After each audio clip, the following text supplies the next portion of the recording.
Y bueno, ¿cuáles son los temas del libro de Proverbios? Hay tantos versículos de tantas cosas que a veces es difícil saber de qué nos está hablando. Aunque al menos tenemos una idea de los temas en los primeros 9 capítulos, donde Salomón nos habla de la sabiduría, tema número 1, de la inteligencia, del temor de Dios, de los caminos de los hombres, etc. Pero el libro de Proverbios es una colección de colecciones, es decir, son varios libros de Proverbios. Y al ser varios, bueno, significa que es una colección que se ha juntado en muchos años y de diferentes autores. Y no todos son de Salomón, algunos son de otros sabios, nos dice el texto, ¿no? Y esos otros autores, claro, todos inspirados por Dios, ¿de qué nos hablan? Bueno, vamos a refrescar la memoria y ver cuáles son estas colecciones. Y cada una de estas decimos que son diferentes colecciones porque hay unos versículos que empiezan diciendo cosas especiales, como por ejemplo los proverbios de Salomón, y entonces viene la lista. Y después, eso es en el primer capítulo, ¿no? Versículo 1. Después, en el capítulo 10, otra vez, los proverbios de Salomón. Perdón. Y después, más adelante, 12 capítulos después, dice, inclina tu oído y oye las palabras de los sabios. Otros autores. Y en el capítulo 25 dice, también estos son proverbios de Salomón. Y en las últimas colecciones, nos dice, estas son las palabras de Agur. Y el último capítulo, el 31, las palabras del rey Lemuel. Así que en total tenemos 6 colecciones, y de las cuales, ¿quién es Agur? ¿Quién es Lemuel? Pues no tenemos mucha idea, no tenemos ninguna pista. No aparecen sus nombres en la Biblia. Y bueno, pero si están en la Biblia, han sido inspiradas por Dios, han sido reconocidas esas palabras como inspiradas, y ahí las tenemos. ¿De qué nos hablan? Bueno, para saber de qué nos hablan, utilicé una forma de representación gráfica en la que las palabras son representadas en cierto tamaño de acuerdo al número de veces que se usan en el texto. Mientras más grande es una palabra, más grande aparece en la representación. Gracias. Y eso significa que más frecuentemente se usó en el texto. Qué rica. Y por ejemplo, en este caso, en los capítulos 1 al 9, que ya los hemos visto, las palabras que aparecen con más tamaño son, por ejemplo, sabiduría. Está casi y la posición tampoco tiene nada que ver, ni el color ni la posición tiene nada que ver, solo el tamaño. Pero así nos tenemos un vistazo rápido de qué es lo frecuente, de qué se habla, qué palabras se usan en ese texto, ¿no? Y otra palabra que aparece también muy grande es Jehová. Bueno, sabemos que la sabiduría, bueno, está en primer plano, como también Jehová que da la sabiduría. Y no nada más estas palabras aparecen en un tamaño grande, sino que, por ejemplo, en segundo plano, en un tamaño un poquito menor, aparecen otras palabras como corazón, como camino. También lo hemos visto varias veces en estos primeros 9 capítulos. Vida también, inteligencia, vida. Y mujer está un poco pequeño, aunque realmente el tema mujer extraña, mujer ajena, ocupa una gran extensión en los primeros 9 capítulos. Son casi 3 capítulos de los 9 capítulos, de los 9 primeros capítulos. El tema es extenso, pero no se usa muy frecuentemente la palabra mujer, por eso es que está un poquito más pequeña. Pero el tema es extenso porque la pureza sexual es un tema importante en la Biblia, no solo aquí en esta parte de los Proverbios. Pero aunque no se capte toda la extensión del tema, nos da una buena idea de cuáles son estos temas principales. Y bueno, en los primeros capítulos, los proverbios son así como breves sermones, como pequeños mensajes de un padre a un hijo. Y muchos versículos tratan del mismo tema. Y en las siguientes colecciones, este estilo cambia. Por ejemplo, en la siguiente colección, que son también Proverbios de Salomón, los proverbios no aparecen así como pequeños sermones, no aparecen en bloques, sino que son un solo versículo, y el versículo anterior y el que sigue no tienen nada que ver con ese proverbio, ¿no? Este es un concepto, un estilo diferente, y que es muy útil para enseñar, porque muchas veces se dice, por ejemplo, una cosa y lo contrario, para ponerlas en contraste. Entonces, cuando uno está aprendiendo, ve un ejemplo positivo y un ejemplo negativo, y eso ayuda a entender mejor la idea principal, ¿no? Y bueno, si nosotros nos ponemos a analizar de esta misma forma los capítulos, la siguiente colección, que Proverbios de Salomón, que también son que son 12 capítulos, del 13 y medio, la primera parte del 22, vemos algo especial. Vemos que aparece la palabra más en un tamaño súper grande, ¿no?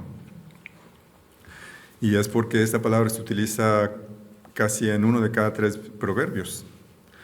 Y en segundo plano están las palabras hombre y Jehová, seguidas de algunas otras más. Pero esta palabra más no tiene una función así como, podríamos decir, principal. Es más bien una palabra auxiliar que no debería aparecer en primer plano. Se usa, por ejemplo, para obtener un ejemplo, cómo se usa, en el capítulo 10, el versículo 23, dice: el hacer maldad es como una diversión al insensato, mas la sabiduría recrea al hombre de entendimiento. Y vemos aquí que más está jugando como haciendo la unión de estas dos ideas, ¿no? Su función es poner en contraste estas dos ideas. Es como decir, la maldad alegra al insensato, así como la sabiduría alegra al hombre que es sabio, al hombre que es entendimiento.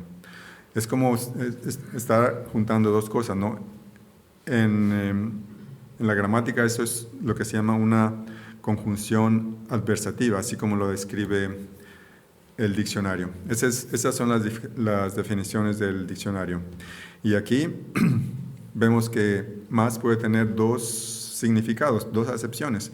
Puede ser utilizada como sinónimo de pero o como sinónimo de sino. Las dos son parecidas, pero tienen una función ligeramente diferente. Y vemos aquí que la número 1, la primera acepción es la que estamos usando aquí, la que usa el autor aquí para contraponer estos dos conceptos, ¿no? Los pone en oposición.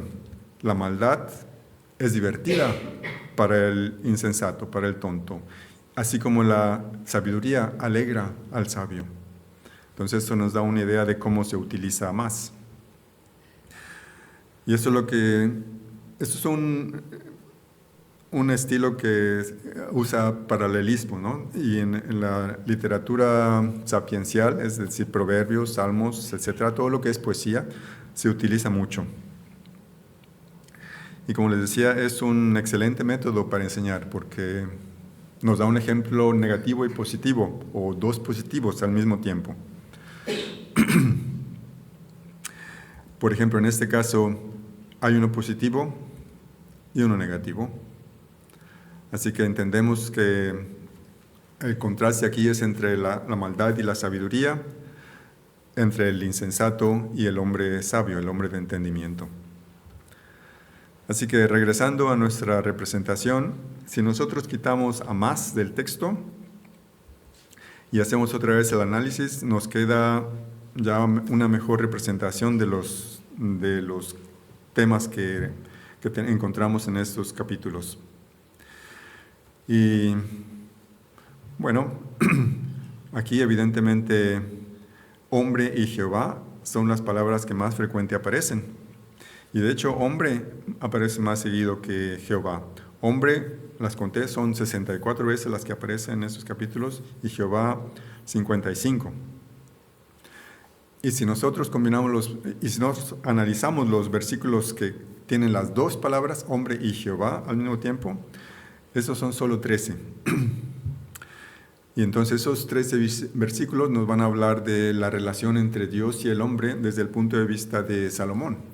¿Qué le reveló Dios a Salomón? ¿Qué le dio en su sabiduría para que nos transmitiera? Si vemos nosotros algunos de estos versículos, vamos a ver algunos versículos, no todos. Vemos otros ejemplos más. Por ejemplo, en el capítulo 12, en el versículo 2 dice: el bueno alcanzará el favor de Jehová. Perdón, alcanzará favor de Jehová, mas él condenará al hombre de malos pensamientos. Bueno, entonces vemos que el bueno, la bondad en este contexto es al amor al prójimo. Dice, el hombre bueno, el que es como Dios, bueno como Dios, va a alcanzar el favor de Jehová, pero el malo es el que tiene malos pensamientos. Aquí es interesante porque no habla ni de obras ni de palabras, sino de lo que sale del corazón. Y sabemos que nuestro Señor dijo que del corazón sale lo que contamina al hombre, ¿no? Y si el hombre está contaminado, pues no puede entrar al reino de Dios, será condenado. Otro versículo, por ejemplo, en el capítulo 15 y el versículo 11 dice: el Seol y el Abadón están delante de Jehová. ¿Cuánto más los corazones de los hombres? Aquí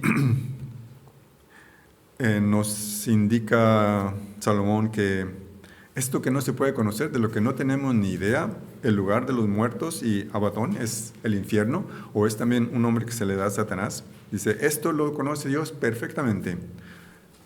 Algo que nosotros no tenemos ni idea, no podemos ver.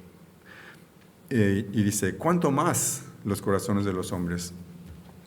Y en este caso, el paralelismo es, por ejemplo, digamos, positivo. Dios conoce todo, incluso lo que no conocemos. ¿Cómo no nos va a conocer a nosotros? Nosotros no podemos conocer nuestro propio corazón, pero somos transparentes para Dios. Él sabe todo, no podemos ocultarle nada. Y aquí vemos este ejemplo de paralelismo en el que la siguiente idea no está en contraste, sino que refuerza a la primera. También un buen estilo para enseñanza. Otros versículos, otros proverbios, por ejemplo en el capítulo 16 nos dice: todos los caminos del hombre son limpios en su propia opinión, pero Jehová pesa los espíritus. Así que cuando nosotros pensamos que nuestros caminos son limpios, puede ser que nos estemos engañando, puede ser que no sean tan limpios, pero Dios dice, pesa los espíritus, es decir, está poniendo a prueba nuestra sinceridad. Y otro proverbio interesante dice, cuando los caminos del hombre son agradables a Jehová, aún a sus enemigos hace estar en paz con él.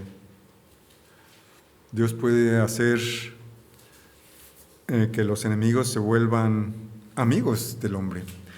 Ese es un concepto interesante y vamos a ver un poco más adelante un ejemplo al respecto que está en la siguiente colección. Y con respecto a nuestro corazón, el siguiente versículo nos dice: el corazón del hombre piensa su camino, mas Jehová endereza sus pasos. Dios puede corregir nuestro camino.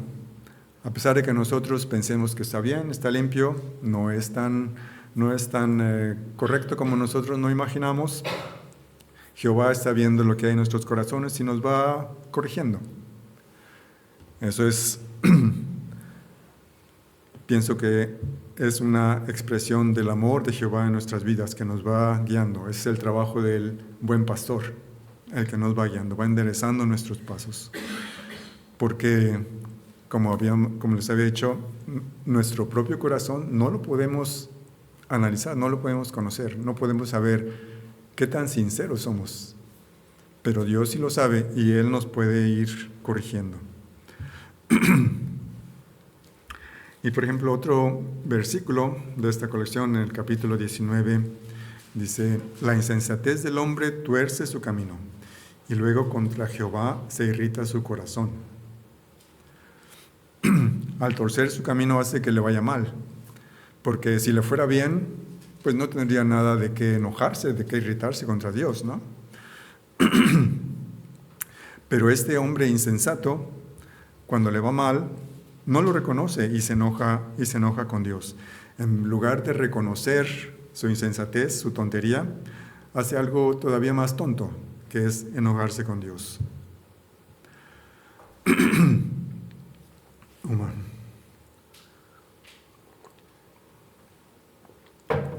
Y otro versículo que nos habla un poco de la soberanía de Dios, en el mismo capítulo 19, versículo 21, dice: muchos pensamientos hay en el corazón del hombre, mas el consejo de Jehová permanecerá.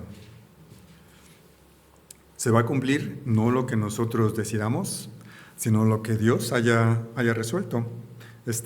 Como les decía, es un aspecto de la soberanía de Dios en nuestra vida. Él nos lleva y se va a cumplir lo que Él decida, el consejo de Jehová. Nosotros podemos tener nuestros planes, nuestras ideas, pero el Señor nos va corrigiendo de tal manera que vayamos por el camino correcto.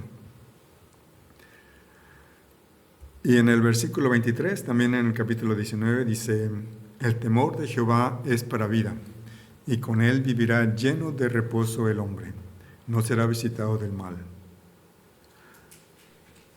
¿Cómo debemos entender esto? Si somos temerosos de Jehová, ¿nos va a ir bien toda la vida? Sabemos que esto no es así, pero eso tiene que referirse a la vida eterna, porque los impíos, los rebeldes contra Dios, tienen vida y les va bien incluso, ¿no? No puede tratarse de esta vida. Se está tratando la vida eterna, dice aquí. Y sabemos también que los temerosos de Dios no siempre son protegidos del mal. Incluso a veces algunos tienen que sufrir persecución, incluso martirio. Pero a pesar de que pasen por esas cosas, su alma no va a sufrir. Es decir, Dios es el Dios de la vida. Él permite que los temerosos de Dios mueran, pero después habrá la recompensa, después habrá esa vida de la que está hablando al principio, ¿no? La vida eterna. Y este tema de por qué los temerosos de Dios sufren a veces es un tema también importante en la Biblia. Por ejemplo, el libro de Job. Todo el libro de Job trata de eso. ¿Por qué les va mal a los buenos? Entonces, esta vida no es nuestra vida temporal, breve, sino la vida eterna, en la que una vez que estemos en la presencia de Dios, el temeroso, el creyente, no será nunca más visitado por el mal. Es decir, nunca más va a padecer nada. Va a estar en ese lugar donde será el gozo eterno. Y un poquito más adelante, en el capítulo 20, dice en el siguiente capítulo, el versículo 24, dice: de Jehová son los pasos del hombre. ¿Cómo pues entenderá el hombre su camino? No tenemos ni la sabiduría ni la prudencia necesaria para dirigir nuestros propios pasos. Así que cuando el Señor nos corrige, a veces no entendemos por qué lo está haciendo. Nosotros no podemos prever el futuro, ¿no? Pero Dios corrige y nos va cerrando, abriendo puertas según Él sabe por dónde debemos de ir. ¿Cómo lo podemos entender? Lo único que podemos hacer es confiar en Dios, que Él nos llevará por el camino correcto. Y en el en el capítulo 21, el versículo 2, otra vez nos habla acerca del camino del hombre, ¿no? Dice: todo camino del hombre es recto en su propia opinión, pero Jehová pesa los corazones. Esa es una idea que ya habíamos visto anteriormente en el capítulo 16 y versículo 2. Es casi lo mismo, prácticamente las mismas palabras, solo que en el capítulo 16 dice espíritus y aquí dice corazones. Jehová pesa los corazones, los espíritus, dice en el capítulo 16. Y aquí dice: todo camino del hombre es recto para él, ¿no? Pero en el capítulo 16 dice, no, gracias. En el capítulo 16 dice limpio. La misma idea con otras palabras que nos permite entender también un poco mejor cómo usa la Biblia estos conceptos. Creo que voy a tomar mi medicina de emergencia, pero sin papel. Bueno, y todos estos versículos, ¿qué impresión nos dejan? Bueno, estábamos viendo solo los versículos en los que hombre y Jehová aparecen juntos, ¿no? Cómo es la relación entre el hombre y Dios. Y en muchos de ellos aparece también el corazón, la palabra corazón. Y bueno, Dios está interesado en nuestras vidas. Dios nos guía por un cierto camino y conoce nuestros corazones perfectamente. Los va analizando y nos va corrigiendo al mismo tiempo. Podemos hacer planes, pero Dios puede intervenir y corregirlos. Y nos puede llevar a otro país, a otro trabajo, a otro lugar, a otra casa. Y también nos dice que aunque hagamos los planes con buena intención, esto no significa que sean buenos planes. Así que tenemos que confiar en Dios, en que si Él nos cierra una puerta, bueno, no enojarnos con Dios, sino agradecerle que nos esté llevando por ese camino, porque nos bloquee, que nos impida seguir por ahí.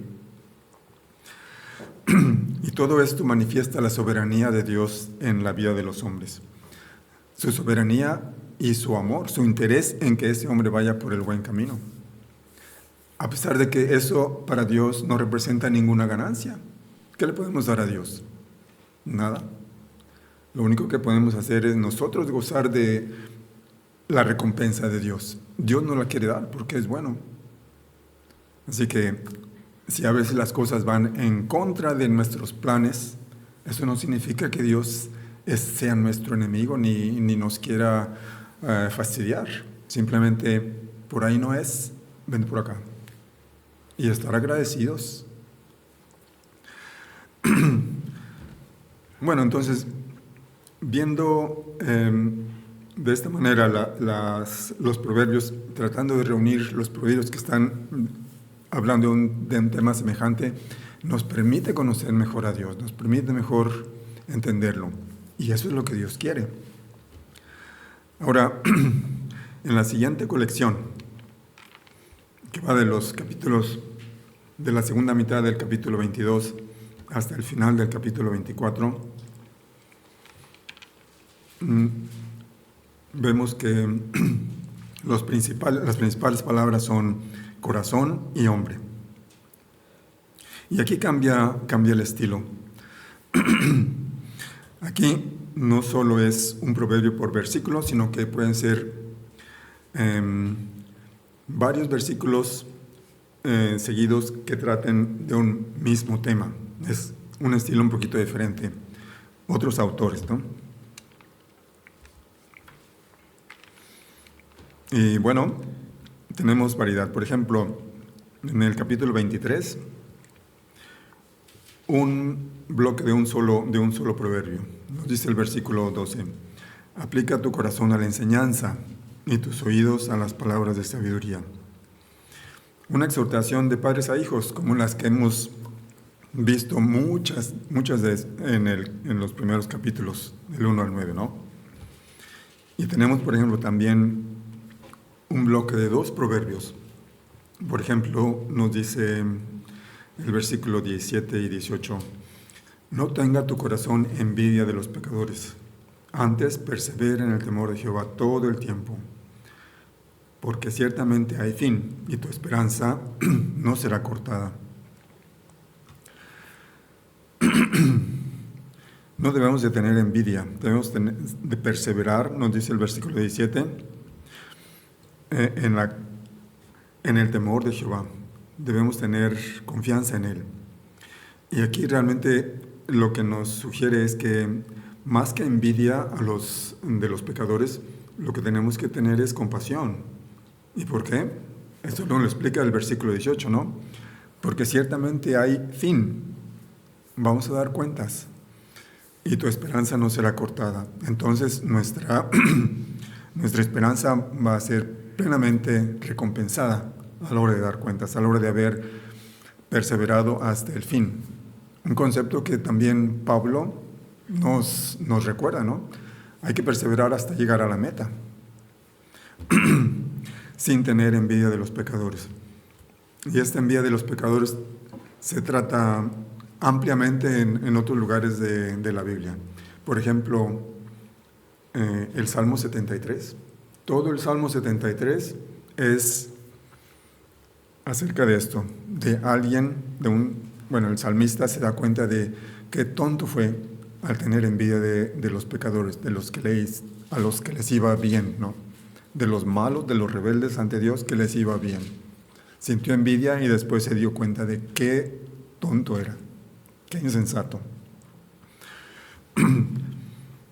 Y aquí lo tenemos, ¿no? La razón es, hay un fin, por eso no hay que tener envidia.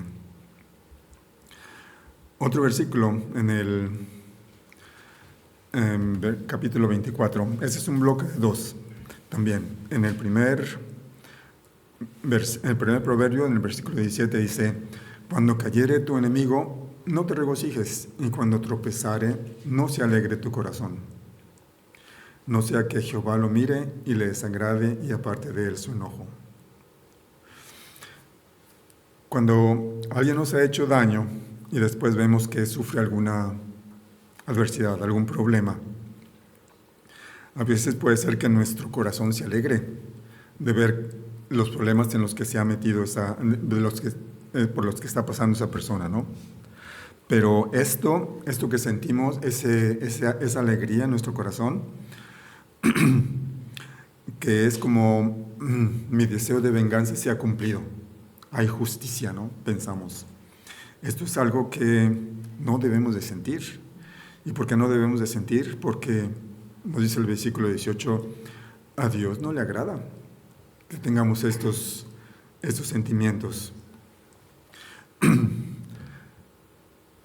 ¿Qué debemos entonces hacer si vemos que alguien que no nos es simpático o nos ha hecho daño y luego la vida hace que esa persona también tropiece o tenga problemas o una enfermedad o lo que sea? Si no me puedo alegrar, entonces, ¿qué debo hacer? Bueno, la explicación la recomendación está en la siguiente colección de proverbios. Me voy a adelantar y vamos a ver ¿qué dice? Porque justo está en este tema, ¿no? El capítulo 25, los versículos 21 y 22. Dice: si el que te aborrece tuviera hambre, dale de comer pan, y si tuviera sed, dale de beber agua, porque ascuas amontonarás sobre su cabeza y Jehová te lo pagará. Si devolvemos a nuestros enemigos bien por mal, dice, amontonaremos ascuas sobre su cabeza. ¿Qué significa esto? Bueno, eso está pensado en un metal que se ablanda en el horno, en un crisol, ¿no? Y así como se ablandan los metales con las ascuas, con el calor, las ascuas son carbones encendidos, ¿no? Se lo pones el metal ahí, se derrite, se ablanda. Eso es como un efecto parecido al que un acto, una acción amistosa a una persona que no lo espera porque hay cierta mala relación, ¿no? Y tal vez sea bien merecida esa antipatía, ¿no?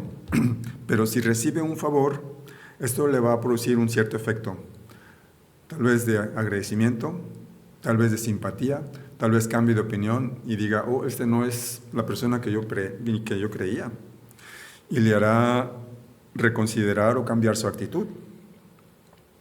Esta es la mejor forma de convertir enemigos en amigos. Y esto justamente es lo que nos dice Pablo en la carta a los Romanos en el capítulo 12. Él aquí está citando este proverbio cuando dice en el versículo 20, así que si tu enemigo tuviere hambre, dale de comer, si tuviere sed, dale de beber, pues haciendo esto, ascuas de fuego amontonarás sobre su cabeza. Esos son los dos versículos. Pero no dice, y Jehová te lo pagará. ¿Qué dice Pablo? No seas vencido de lo malo, sino vence con el bien el mal. ¿Confiamos en Dios para hacer esto? ¿Confiamos en Dios? Si vemos que alguien que no nos simpatiza o que no nos quiere tiene problemas y lo podemos ayudar y le ayudamos, ¿nos atrevemos a hacerlo? Eso sería confianza en Dios, porque dice el proverbio 25, en el capítulo 25, el versículo 22, Jehová te lo pagará. Y Pablo nos dice que no te venza ese sentimiento de satisfacción en tu corazón y te alegres de ello, sino que quítalo y ayúdale. Y Jehová te lo pagará. Vence con el bien el mal. Esa es la mejor manera de destruir un enemigo. No es destruirlo y dejarlo en cero, sino destruirlo de 100% a menos 100%, de enemigo a amigo. Esa es la mejor destrucción de un enemigo que podamos hacer.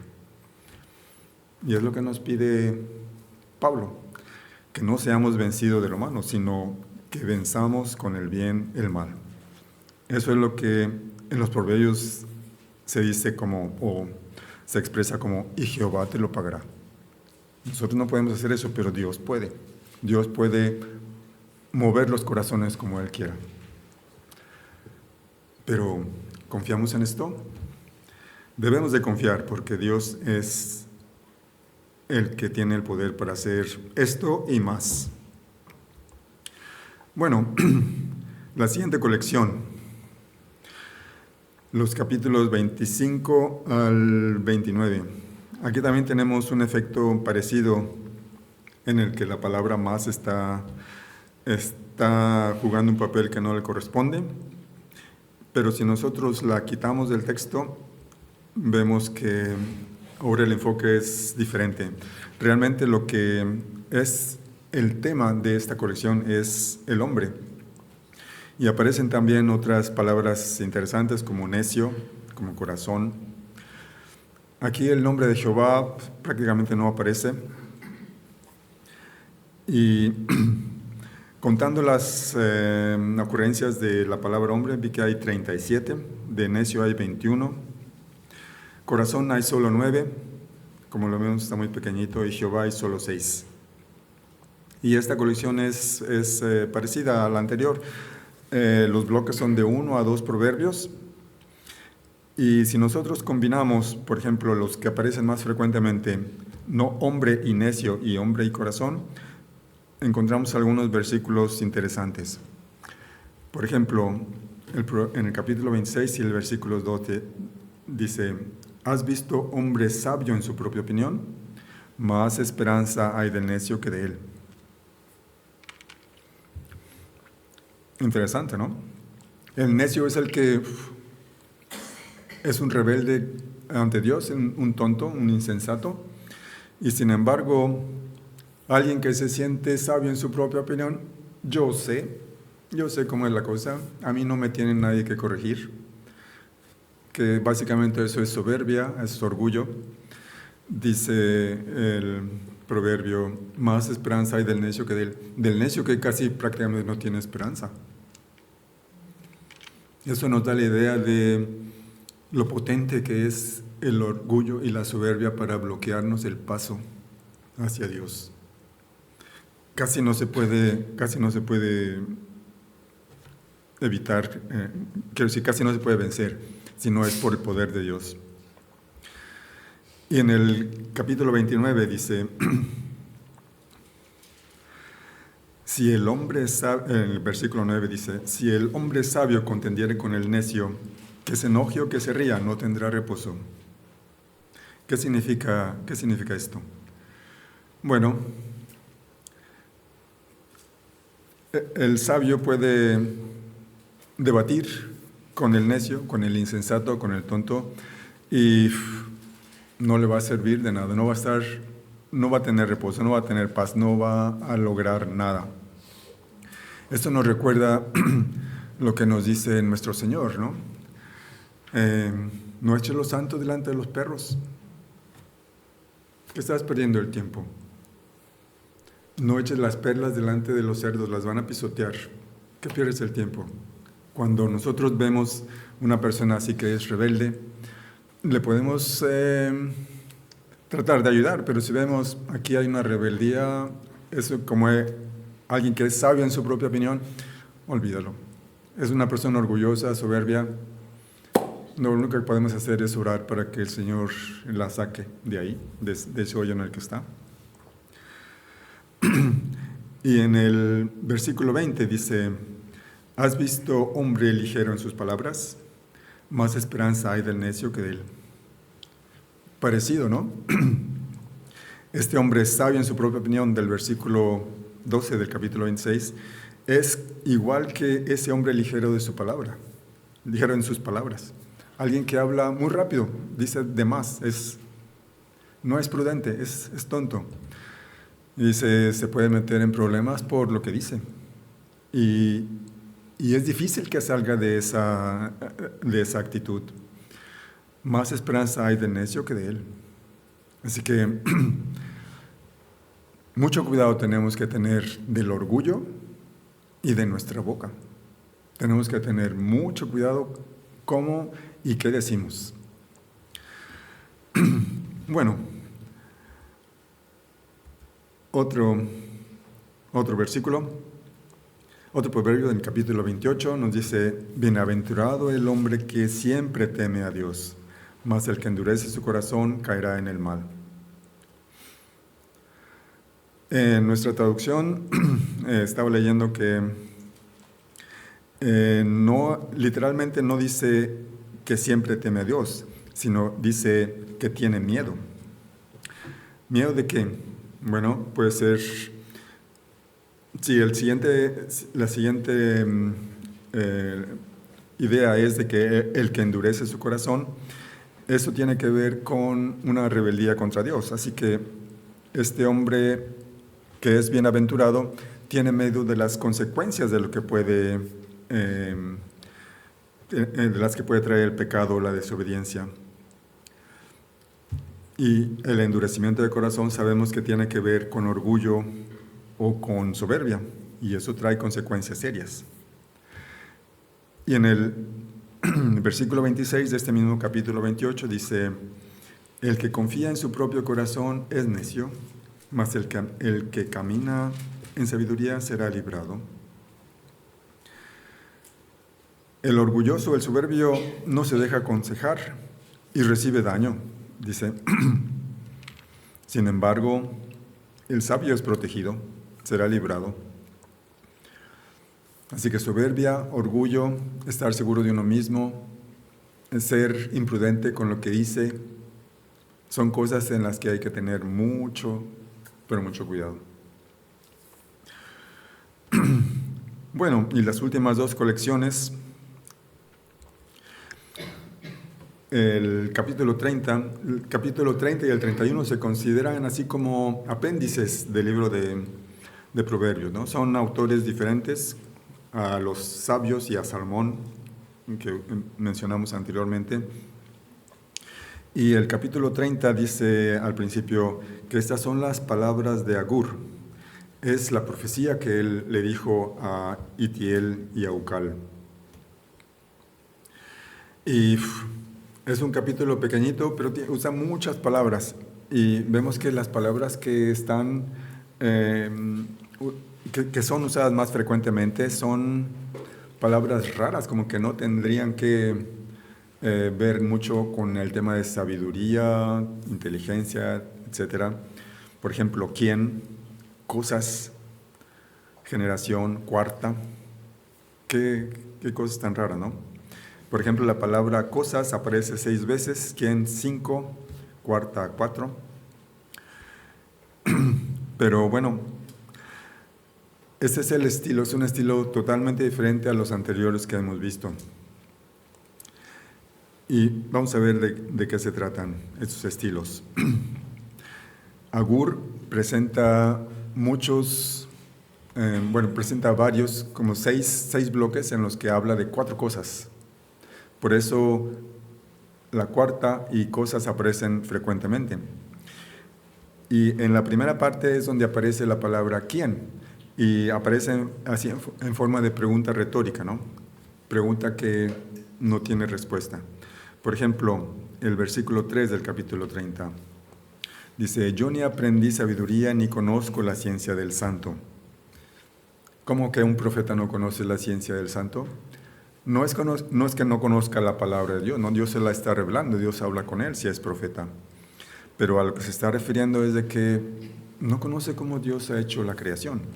Porque dice en el siguiente versículo: ¿quién subió al cielo y descendió? Es decir, la idea es de que, ¿quién ha ido al cielo para preguntarle a Dios cómo ha hecho esto y luego nos viene a contar? Una pregunta que no tiene respuesta. ¿Quién encerró los vientos en sus puños? ¿Ató las aguas en un paño? ¿Afirmó todos los términos de la tierra? Son como las preguntas que le hizo Dios a Job. Hey Job, ¿sabes tú cómo hice yo todo esto? No sabes. ¿Cómo puedes saber entonces lo que es justicia? Le dice Dios a Job, ¿no? Pero Agur nos dice en el versículo 5, toda palabra de Dios es limpia. Él es escudo a los que en Él esperan. No conoce la ciencia del santo, no conoce cómo Dios ha hecho todo lo que hizo el universo, la vida. Sin embargo, sabe que la palabra de Dios es limpia.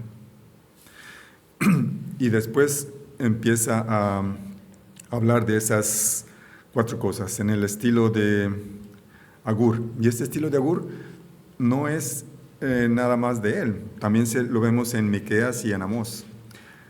Y es así como lo dice Agur. 3 cosas hay que tal cosa. Y la cuarta tal cosa. Es poesía, ¿no? Y estos 4 bloques, hay otros 2 más. Hablan de, por ejemplo, cosas que nunca se sacian, es decir, cosas infinitas que no se podrán llenar nunca. Hay también cosas que son ocultas, hay cosas que alteran la tierra, que la alborotan, hay cosas que son hermosas. Y no es fácil entender lo que nos quiere decir Agur.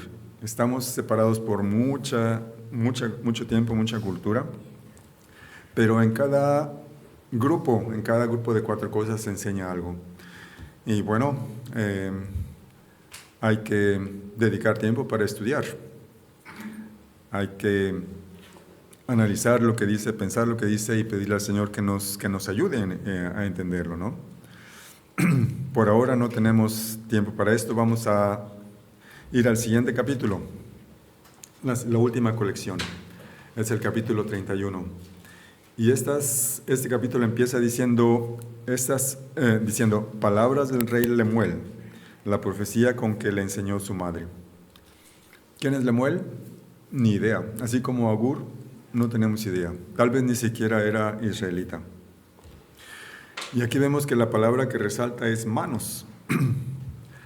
Pero resalta porque en este capítulo tenemos dos partes.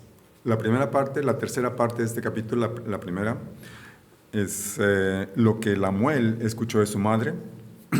Y la segunda parte, que son 2/3 partes del capítulo, es una descripción de la mujer virtuosa.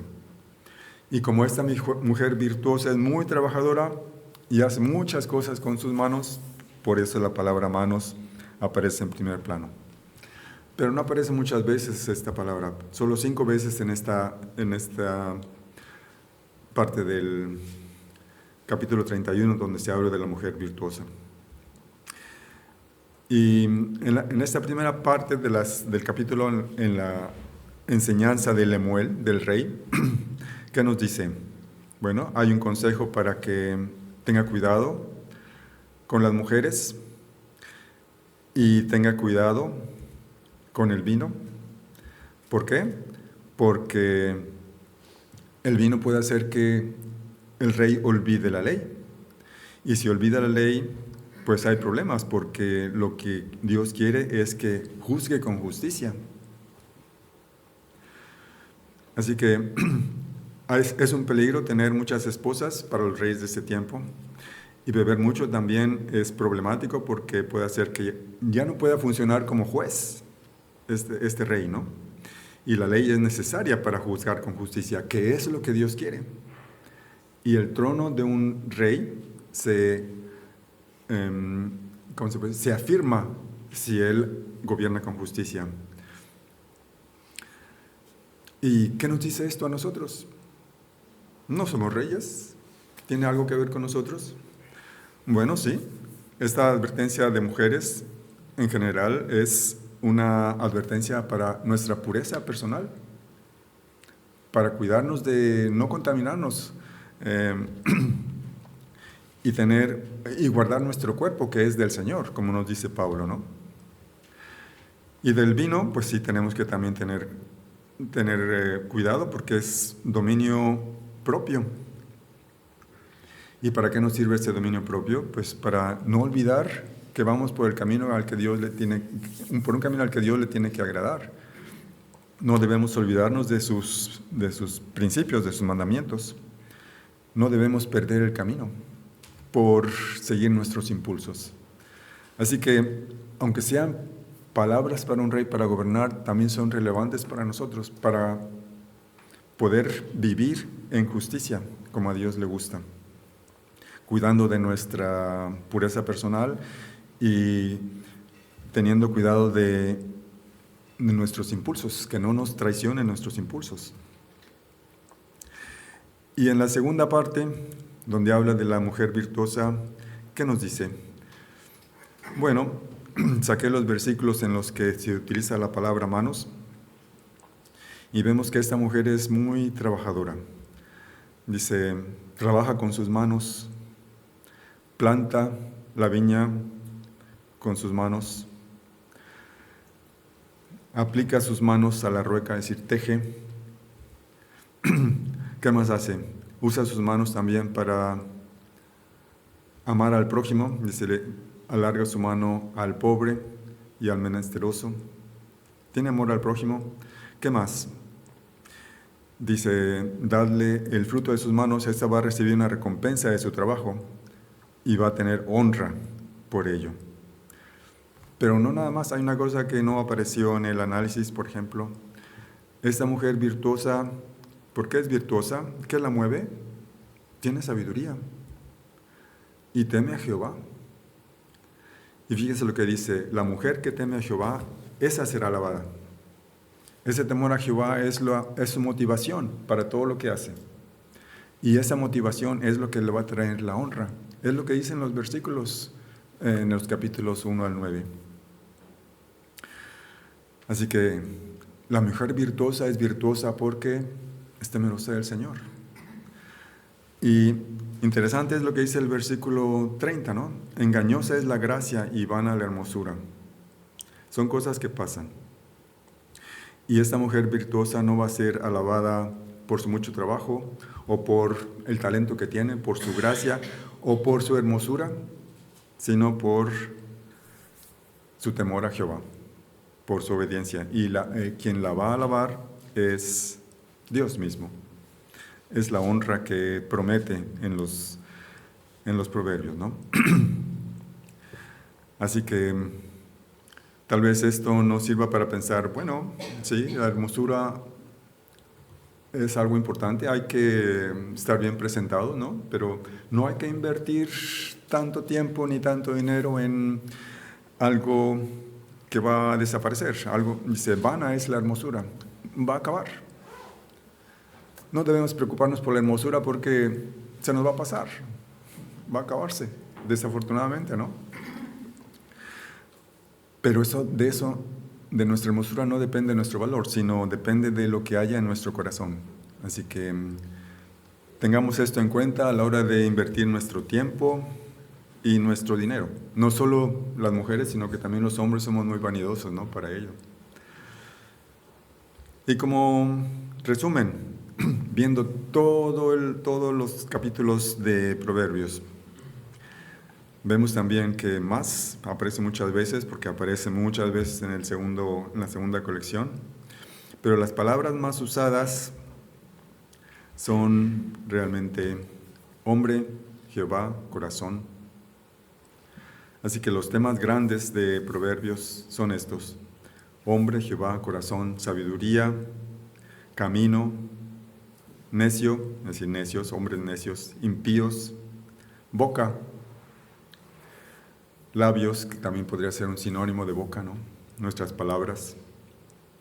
Estos son los temas de Proverbios. Así que cuando nos pongamos a leer Proverbios, meditar en los Proverbios, tengamos esto presente. Hay temas que Dios quiere resaltar, pero todos son temas prácticos. Vamos a recapitular brevemente. ¿Qué hemos visto en todo esto? Bueno, los proverbios son cosas sabias, aspectos prácticos de la vida. No son como los mandamientos de Moisés, que dice, por ejemplo, no matarás, cosas así, no son válidos absolutamente de esa manera, pero son aspectos prácticos que nos enseñan a cómo comportarnos, a tener cuidado de cómo vivimos. No son, sí, como le decía, absolutos. Son para una persona en cierto momento de su vida tener cuidado de ciertas cosas, ¿no? Y los temas, como les había mencionado, hombre, Dios, sabiduría, camino, corazón y varios más, pero en menor importancia. Y una cosa que siempre se manifiesta es el contraste que hace entre la sabiduría y la necedad. La sabiduría como temor del Señor, como respecto a sus mandamientos, pero también hemos visto que sabiduría, cuando analizamos la primera parte de Proverbios, la sabiduría tiene naturaleza divina. Ser sabio es como intensificar nuestra relación personal con la Trinidad. Dios da la sabiduría, Dios permite que nuestra relación con Él se vuelva más íntima y podemos ser sabios. Y esto lo pone, bueno, en contraste con la necedad. La necedad no es ignorancia, sino es simplemente la falta de interés, un desprecio ante esa oportunidad que nos da el Señor de tener una relación más íntima con Él. Yo no quiero tus mandamientos, no me interesa vivir así, yo voy a mi aire, tú déjame tranquilo. Y bueno, tiene sus consecuencias, ¿no? Pero Proverbios siempre está haciendo este contraste. ¿Para qué? Para que sepamos de que nuestras decisiones traen consecuencias y esas consecuencias van a ser eternas. Y una cosa interesante en Proverbios es de que no hay profecías, no hay Mesías, no hay reino de Dios, a pesar de que ya se sabía eso, ¿no? Solo hay promesas. Hay promesas de vida, paz, riqueza, pero esa vida, esa paz y esa riqueza no son cosas temporales, son cosas para la eternidad. Así que aprovechemos estos consejos prácticos que tenemos en el libro de Proverbios que nos ayuden para tomar mejores decisiones, para animarnos a perseverar y que el Señor nos ayude a intensificar nuestra relación con la sabiduría, que como sabemos tiene una naturaleza divina. Bien, gracias por su atención y que esto nos ayude a meditar en los proverbios y no nos desanimemos porque parece que sea muy confuso todo. Hay temas principales muy importantes. Bien, pues gracias por su atención y a disfrutar de la comunión. Así es, gracias.